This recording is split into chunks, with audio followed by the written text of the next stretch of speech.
Snake fruit and mangosteen already నేను taste చేశాను ఇక్కడ కూడా బ్లింకిట్లో అలా పెట్టుకొని. స్నేక్ ఫ్రూట్ మాత్రం బాలీలో ట్రై చేసా. బాలి ఎవరు వెళ్ళినా కూడా తప్పకుండా ట్రై చేయండి. బికాజ్ అక్కడ ఫుడ్ ఎట్లా మనకి నచ్చదు, మనం చాలా తిప్పలు పడాల్సి వస్తుంది. అదే హ్యాపీగా ఫ్రూట్స్ కొనుక్కున్నాం అనుకోండి గడిపేయచ్చు. బాగుంది, చాలా చాలా బాగుంది స్నేక్ ఫ్రూట్ అయితే. నాకైతే చాలా నచ్చింది.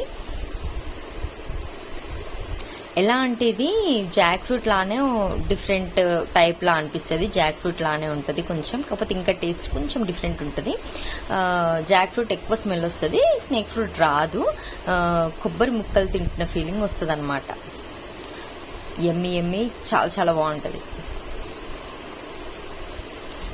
ఇందులో సీడ్ చూపించడానికి తిప్పలు పడుతున్నా. ఆల్రెడీ తిన్నా నేను, ఇది మీకోసం ఇప్పుడు తిని చూపిస్తున్నా.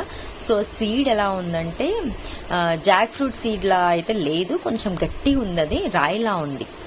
మనకి సముద్రం సైడ్స్ దొరుకుతుంది కదా రాళ్ళు, కొంచెం గట్టి రాళ్ళు అలా ఉందన్నమాట.